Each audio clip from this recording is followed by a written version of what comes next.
غلطة بيعملها كل متخصصين السبلاي تشين على برنامج الاكسل واللي بيشتغلوا في شركات الشحن. لو عايز تعرف ايه الغلطة ديت وازاي تحلها يبقى لازم تتابعنا في الفيديو دوت. ما تنساش تعمل لنا لايك وشير وسبسكرايب وتابعنا على القناة بتاعتنا. يلا بينا. زي ما احنا شايفين كده مع بعض عندنا مثال على برنامج الاكسل. المثال دوت خاص بشركات الشحن والنقل. دايما بتقابلهم مشكلة ان لما بيكونوا شغالين على السيستم بتاعهم مش واحد بس اللي بيدخل البيانات، ممكن يكون اكتر من موظف. وعلشان كده بيحصل عندنا لخبطه في كتابه اسماء الشركات زي الكاستمر نيم. فبتلاقي زي المثال الاولاني هتلاقي فيه حروف كابيتال، واوقات بيكتبها هو نفس الموظف او موظف اخر بس بحروف سمول. وكمان عندنا هنا بنلاقي يكون في مسافات في اول الكلام او في اخر الكلام بس مش متشافه، بنسميها الوايت سبيسز. كمان بنلاقي عندي مشكله كبيره جدا زي الاسم بتاع بورلاند. هنا كله اول حرف اسمه اول حرف فيه كابيتال، وهتلاقي فيه بعض الحروف كلها كابيتال. نفس الكلام هنلاقيه في بعض الشركات التانية والاسماء التانية. وعلشان كده عشان نحل المشكله دي باستخدام برنامج الاكسل، المعادلات بتكون صعبه جدا وبتاخد وقت طويل، وكل مره بنعمل نفس العمليه. كل شهر لو بطلع تقرير شهري هعمل نفس العمليه. طيب ازاي نعمل اوتوميشن او نستخدم اداه جوه الاكسل تعمل العمليه دي كل مره لوحدها؟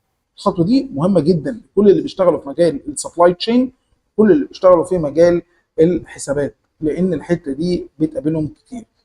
اول حاجه هنروح على انسرت ونختار ان البيانات دي تبقى تيبل. مش هينفع ان انا استخدم الخاصيه دي من غير ما تكون البيانات از تيبل، فانا بختارها تيبل وبدوس اوكي. هروح على قائمه اسمها داتا وهختار فروم تيبل رانج. لاحظ ان هو بيسبورت معايا وبيساعدني ان انا افهم الايه الخطوه من داتا وفروم تيبل رانج. هلاقيه فتح لي اداه الباور كويري اديتور، والاداه دي هدفها انها تساعدك في تنظيف البيانات وتلخيص البيانات وجمع البيانات. ثلاث حاجات مهمين جدا اللي احنا ناخد بالنا منهم.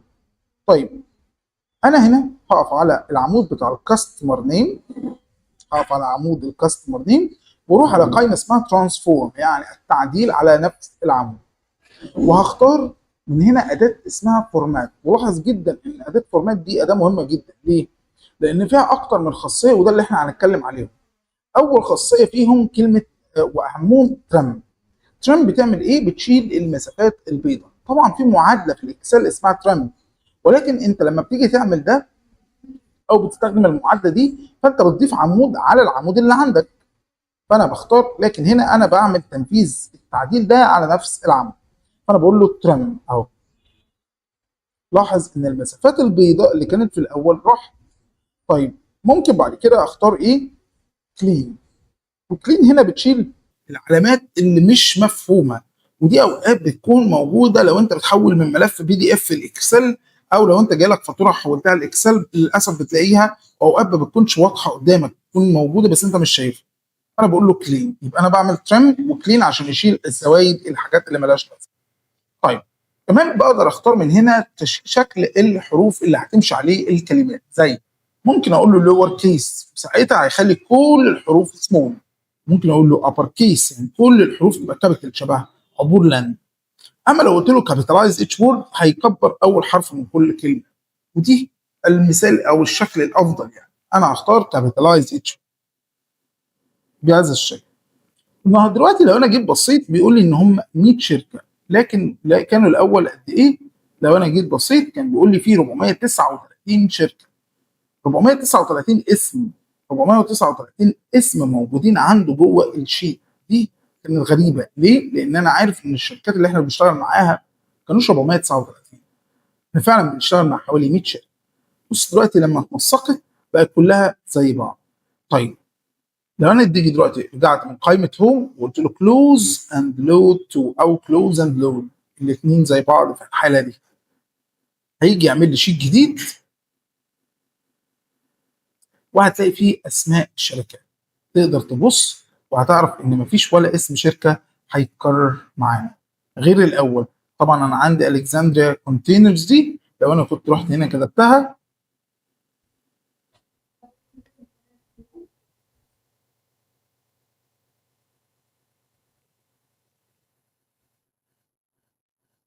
هتلاقيها ب 100 شكل، مره سمول، مره كابيتال، مره فيها مسافه. شايف؟ اما دلوقتي بقيت لو انا جيت كتبت اليكس كونتينرز